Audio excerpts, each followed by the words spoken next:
Olá pessoal, muito bem-vindos ao nosso canal do YouTube. Para você que faz parte já da nossa comunidade, você já sabe que todas as segundas-feiras e quartas-feiras nós sempre colocamos uma mensagem nova aqui no nosso canal. Quarta-feira a gente coloca uma série especial, exclusiva aqui para o nosso canal, e nas segundas-feiras nós colocamos as mensagens que são ministradas na nossa igreja local, na sede da Igreja Fonte da Vida, em Goiânia. Hoje é segunda-feira e eu tenho a certeza que essa mensagem vai falar muito ao seu coração. Mas antes eu quero te pedir para curtir esse vídeo, se inscrever no canal se você ainda não fez. Isso vai ajudar o algoritmo do YouTube a entregar esse vídeo para ainda mais pessoas e fazer também a sua parte de compartilhar nos grupos de WhatsApp, nas suas redes sociais, para que ainda mais pessoas sejam alcançadas e abençoadas em nome de Jesus. Abre o seu coração, porque Deus vai falar com você.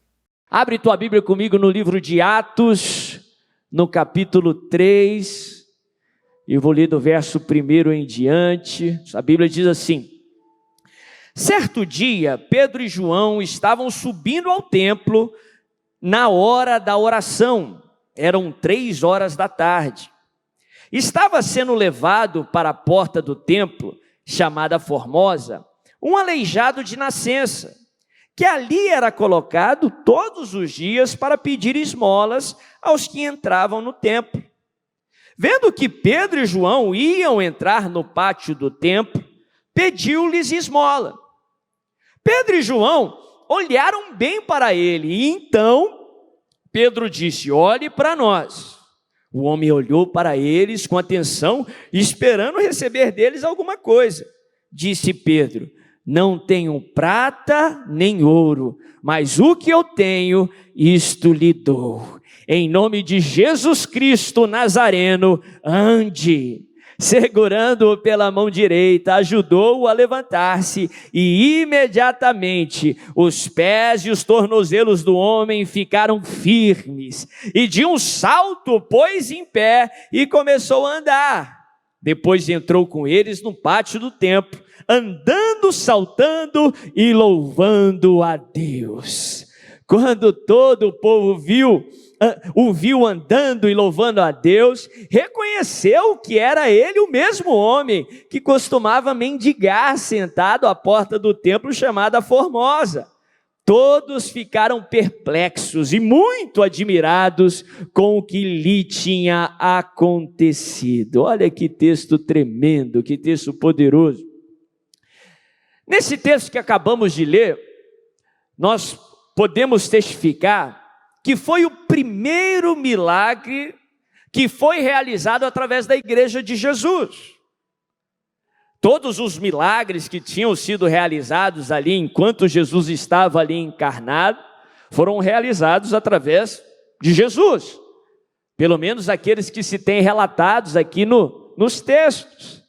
Esse foi o primeiro milagre que aconteceu depois da ascensão de Jesus. Depois que Jesus ele morreu, a Bíblia fala que no 3º dia ele ressuscitou, ele passa 40 dias aqui na terra, dando provas irrefutáveis de que ele estava vivo, e pregando sobre a verdade do reino de Deus. A Bíblia fala que no 40º dia ele sobe aos céus, mas antes ele dá uma instrução para os discípulos. Ele diz assim: permaneçam em Jerusalém, porque em breve eu vou derramar sobre vocês o Consolador, o Espírito Santo. Os discípulos passam ali mais 10 dias em Jerusalém, e depois no 50º dia, que por coincidência deu bem na época da festa de Pentecostes, que já era uma festa celebrada pelo povo judeu, a Bíblia fala que enquanto eles estavam reunidos no lugar que eles costumavam reunir, que naquele tempo no texto bíblico era chamada de cenáculo, uma figura muito clara de igreja do Senhor, o local que nós costumamos aqui nos reunir, a cultuar o Senhor coletivamente. A Bíblia fala que o Espírito Santo foi derramado pela primeira vez na igreja. E depois ali, a Bíblia fala que todos ficam ali extremamente surpresos e perplexos diante daquela cena, porque viu aquela multidão falando em novas línguas, viu aquela multidão recebendo e sendo cheia do Espírito Santo. A Bíblia fala que o apóstolo Pedro se levanta e começa a testemunhar, a testificar e a pregar a palavra. Afinal de contas, a unção do Espírito Santo sempre vem com uma finalidade. A unção de Deus sempre vem com um propósito. É uma capacitação para você cumprir um propósito. E Pedro, lá naquela hora, ele se levanta e cumpre aquele propósito. Afinal de contas, ele tinha acabado de ser capacitado pelo batismo com o Espírito Santo.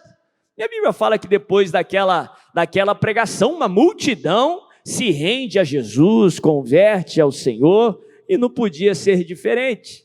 Depois disso, eu estou falando de Atos 1 e também o capítulo 2, nós entramos no capítulo 3, que começa o dia a dia pós-batismo com o Espírito Santo, pós-ascensão de Jesus. A Bíblia fala que Pedro e João, um dos 2 discípulos de Jesus, eles faziam parte dos 12 discípulos de Jesus, que foram cuidadosamente selecionados pelo Mestre, representando as 12 tribos de Israel.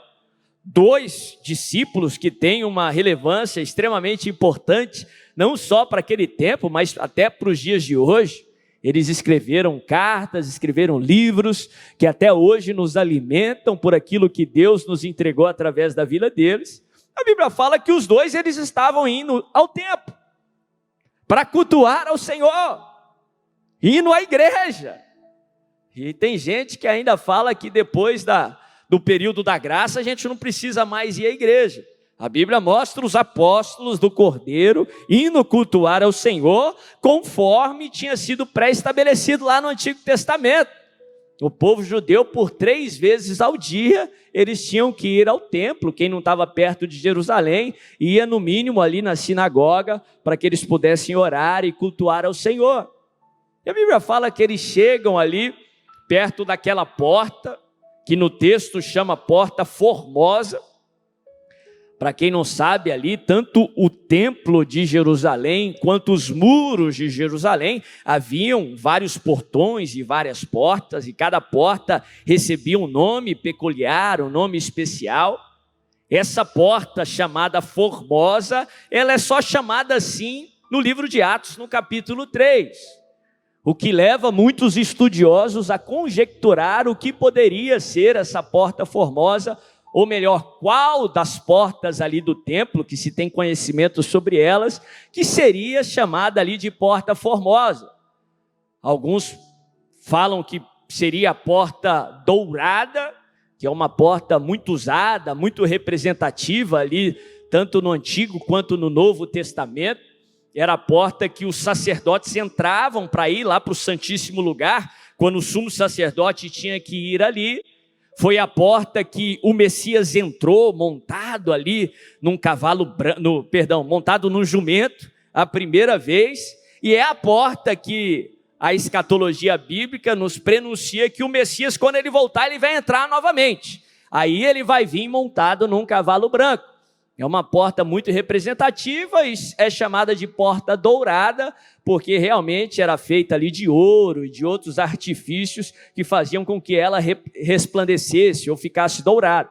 Por causa disso, muitos afirmam que a porta formosa poderia ser a porta dourada. Interessante que, se for de fato essa porta dourada, ou qualquer que seja essa porta, no texto nós podemos inferir que essa porta dava ali para o pátio que daria acesso ao templo.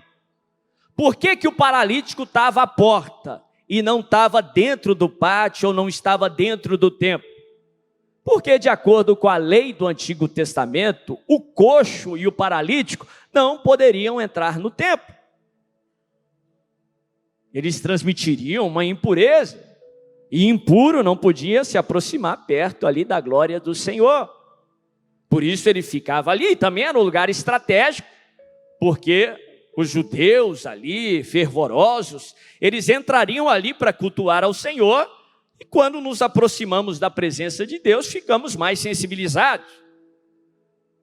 a pessoa ficaria mais propensa ali a dar uma esmola, a dar uma contribuição para quem estivesse ali apresentando a sua situação. E por isso não só a Bíblia, quanto vários historiadores e escritores ali do primeiro século colocava que ali perto do templo e nas portas ficavam ali pedintes, pessoas que tinham alguma deficiência física, pessoas que estavam enfermas, querendo ali receber alguma benesse, algum dinheiro de quem estava entrando ali no templo.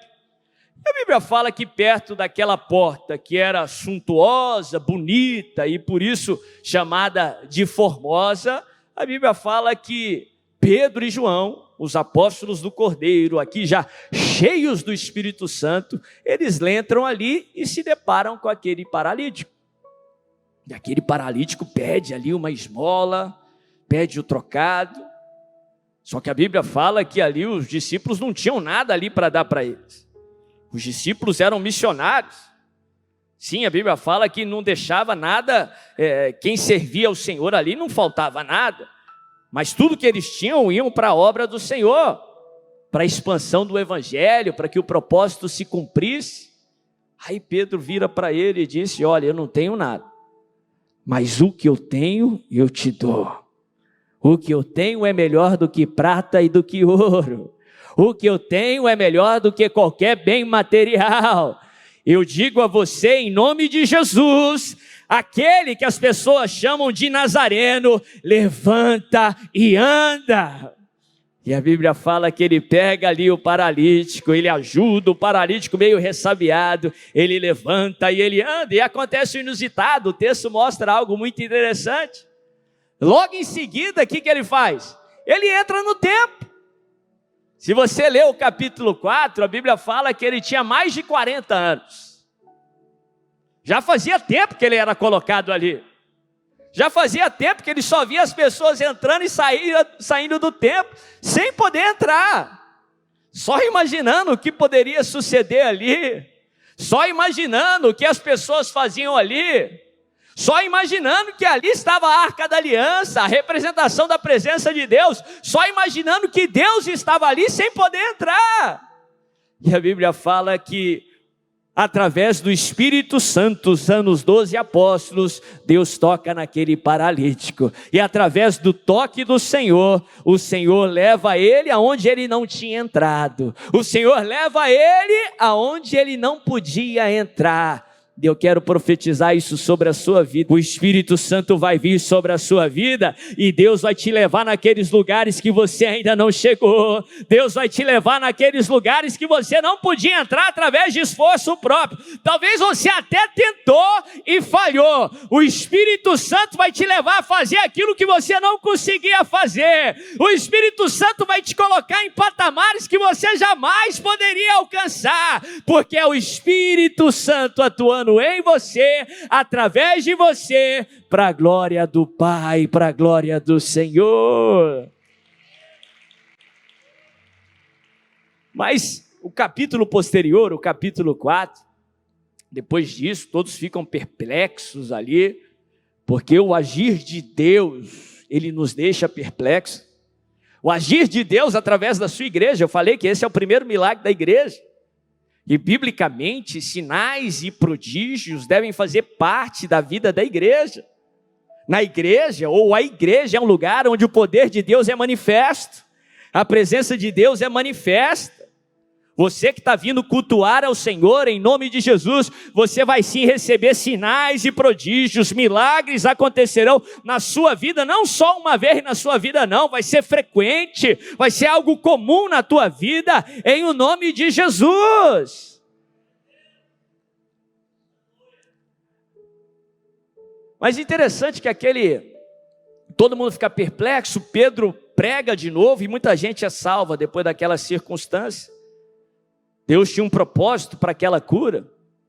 Mas interessante que aquele paralítico tinha mais de 40 anos. Ele já estava ali, já tinha algum tempo. Como eu falei, ali na porta do templo era um local comum onde muitos paralíticos ficavam. Muitos enfermos ficavam. Por que eu estou falando que é interessante? Porque Pedro e João estavam indo no templo orar, conforme era determinado ali no Antigo Testamento. Eles oravam às 9 da manhã, que era a terceira hora do dia, depois oravam às 15 horas e depois oravam às 17 horas, no pôr do sol, às 17 ou 18 horas. Por que eles estavam fazendo isso? Porque era isso que eles fizeram durante toda a sua vida. Até durante o momento que eles seguiam a Jesus. Porque Jesus seguiu a lei de Moisés. Jesus cumpriu a lei de Moisés. Jesus também ia cultuar no templo. Jesus também ia ensinar no templo. Durante os 3 anos que eles estavam com Jesus, eles também habitavam o templo. Eles também cultuavam no templo. Jesus esteve no templo algumas vezes. Por que eu estou falando isso? Porque Atos no capítulo 3, provavelmente se deu no máximo 1 ano depois da ascensão de Jesus. Provavelmente nem isso, alguns meses depois. Foi logo depois do batismo com o Espírito Santo. O batismo com o Espírito Santo se deu 50 dias depois da ascensão de Jesus. Provavelmente aquele paralítico estava lá quando Jesus entrava no templo. Enquanto ele estava aqui encarnado, como o verbo que tinha se feito carne, como Deus que tinha se feito carne. Jesus provavelmente tinha entrado naquela porta formosa e tinha visto todos aqueles paralíticos, inclusive aquele senhor, inclusive aquele homem. E eu falo que é interessante porque por vários lugares que Jesus passou, ele curou o enfermo. O tanque de Betesda ficava perto ali daquela porta, ficava perto de uma outra porta que era próxima também, que chamava Porta das Ovelhas. E a Bíblia fala que Jesus entrou ali só para curar um paralítico. A Bíblia fala que em muitos lugares que Jesus ia, a pessoa vinha, apresentava a sua fé, apresentava o seu clamor e Jesus curava. Outros, a pessoa nem sabia da existência de Jesus. Lembra lá do filho da viúva de Naim? Jesus estava passando, viu aquela procissão lá, o povo velando o garoto, ele se compadeceu da mulher e ressuscitou o garoto. Foi uma ressurreição literalmente de graça, pela graça do Senhor. Jesus provavelmente passou ali pelaquela porta formosa. E ele decidiu não curar aquele rapaz. Pelo menos não naquele momento. Ele decidiu que ele curaria aquele rapaz só depois da ascensão dele. Só depois que ele retornasse através do Espírito, em Espírito, do Espírito Santo. E ele, através dos apóstolos, faria uma obra maior. E ele, através dos apóstolos, naquele momento que a igreja estava crescendo, que a igreja precisava crescer, e as pessoas precisavam ver e testemunhar o poder de Deus através da sua igreja, naquele momento ele iria curar aquele rapaz. Ele decidiu que não ia curar lá atrás, e que curaria só agora. A cura, ou sobrenatural, é um ato exclusivo da soberania de Deus. A cura é um ato exclusivo da soberania de Deus. Deus é soberano. Tem muita gente que fala bobagem sobre a soberania de Deus, mas quem conhece a palavra de Deus tem que concordar que a soberania de Deus é real. Deus é soberano. Falar sobre a soberania de Deus é falar que Deus tem um plano perfeito. Ele tem uma vontade para toda a humanidade, para toda a criação. Afinal de contas, foi por isso que ele criou. Ele é um Deus eterno. Poderia permanecer como ele estava. Mas ele decidiu criar tudo que nós conhecemos. Ele decidiu criar o universo porque ele tem um propósito. Ele tem uma vontade, ele tem um plano. E dizer que Deus é soberano é dizer que o plano de Deus jamais pode ser frustrado. O propósito de Deus jamais pode ser frustrado. A vontade de Deus sempre prevalece, porque Deus é soberano. Mas o livre-arbítrio, o poder de decisão? Nós não acreditamos nisso como fonte da vida? É claro. Nós cremos no livre-arbítrio. Nós cremos que Deus nos deu um presente único. Entre todos os seres criados, Deus deu ao homem, criado à sua imagem e semelhança, o poder de decidir aquilo que nós chamamos de livre-arbítrio. Temos sim o poder de decidir. Só que isso não anula a soberania de Deus. Tem gente que tem dificuldade de colocar a soberania de Deus e o livre-arbítrio no mesmo lugar. No mesmo conceito, numa mesma vida, no mesmo propósito. Mas sim, Deus nos deu o livre-arbítrio e Deus permanece sendo soberano. Mas é difícil de entender. Você não tem que entender nada, meu irmão. A Bíblia não nos ensina. A Bíblia até nos ensina que é impossível para o homem entender a mente de Deus. Você não tem que entender. É presunçoso até para um homem tão limitado entender a mente de um ser que é ilimitado. É até presunçoso para a criação tão pequena que somos entender um Deus grande, infinito como o nosso Deus é. Você não tem que entender, você tem que confiar. Provérbios 3 nos ensina: confia no Senhor de todo o teu coração e não te apoie no teu próprio entendimento. Sim, você tem o livre-arbítrio, mas Deus sabe o que você vai decidir antes de você decidir. O salmista fala: antes que a palavra me saísse à boca, Senhor, tu a conheces. Ele sabe o que vai acontecer antes mesmo de acontecer. Tem gente que pensa que Jesus foi o plano B de Deus. Adão e Eva pecou e eles, nossa, o que aconteceu? Pisaram na bola. O que nós vamos fazer? Acabou tudo. Quem vai poder nos salvar? Jesus pode ser uma boa opção. Não, meu irmão. O caminho de Deus é perfeito. Ele é soberano, sim. Ele te dá a liberdade de escolher, mas Ele sabe o que você vai escolher. Ele sabe até os erros que você vai cometer. Ele sabe os problemas que você vai enfrentar. E meu amigo, Ele já tem a solução. Ele já providenciou a solução. É em Jesus que você tem a solução. É em Jesus que você tem cura. É em Jesus que você tem redenção. É em Jesus que você tem salvação. Jesus não é o plano B de Deus, porque Deus não tem plano B. O caminho de Deus é perfeito. Os planos de Deus não podem ser frustrados. Deus é soberano. Não tenho que fazer nada? Muito pelo contrário. A Bíblia nos ensina que devemos fazer. Jesus nos manda fazer. Aliás, a Bíblia fala que Ele gera em nós tanto querer quanto...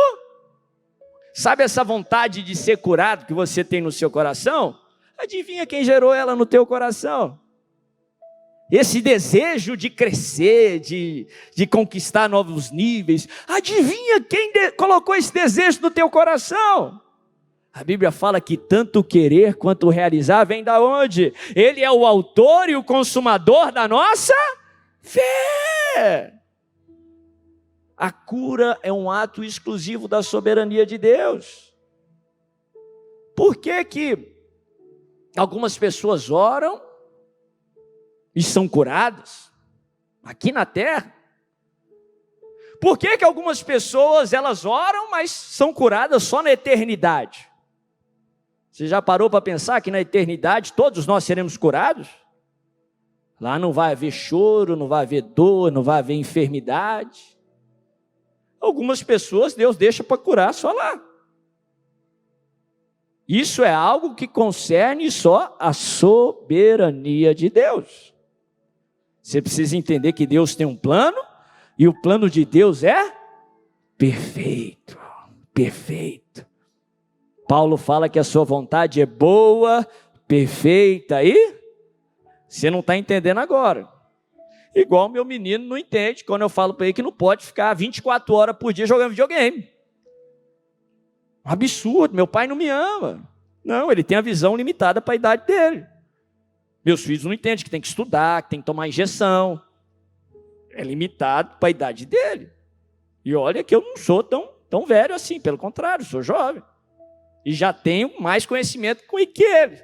Agora imagina um pai que é eterno, detentor de toda a ciência, de todo o conhecimento, de toda a sabedoria. E fica a gente aí de 50 anos, 60, 70, 15 anos querendo dar lição para Deus, querendo ensinar a Deus a fazer o que Ele sabe fazer, querendo ensinar a Deus a ser Deus, querendo tomar o lugar de Deus. Como se nós soubéssemos qual que é o melhor caminho, o melhor propósito, o melhor plano. Confia no Senhor de todo o teu coração e não te apoie no teu próprio entendimento. Muitas vezes a gente fala, o Senhor não me ama, eu quero agora. É tão infantil quanto uma criança que não quer tomar a vacina de gripe. Uma criança que não quer fazer prova porque quer jogar futebol. Elas estão vendo a realidade, sofrendo a realidade delas. Por mais que seja difícil, meu irmão, Deus te ama mais do que você se ama. O amor de Deus é perfeito, é sem limites, é incondicional. Ele sabe o que é melhor para você. Então nós não devemos clamar? Muito pelo contrário, a Bíblia nos ensina para nós clamarmos. Lembra que eu falei para você que no céu, ali não vai haver enfermidade, não vai haver dor, não vai haver sofrimento. Ali a vontade perfeita do Senhor se cumpre em plenitude. A Bíblia nos ensina a esperar por essa realidade só lá na eternidade.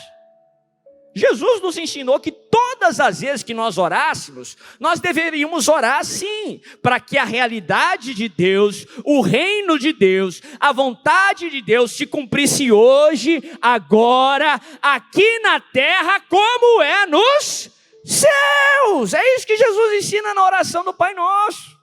Devemos orar para que se cumpra hoje. Devemos orar para que se cumpra agora. Quando Jesus ele chega ali para ressuscitar Lázaro, lá em João no capítulo 11, Marta já estava tentando se conformar, já estava naquela fase da aceitação. E Jesus chega para Marta e diz, não, Lázaro não morreu, ele só está dormindo. Em outras palavras, não é o fim quando vocês pensam que é o fim. Não é o fim quando vocês sentem que é o fim. Só é o fim quando Deus disser ser o fim. Se Ele diz que não é o fim ainda, se Ele diz que Ele tem algo para fazer, é porque Ele ainda vai fazer algo. É porque não chegou no fim.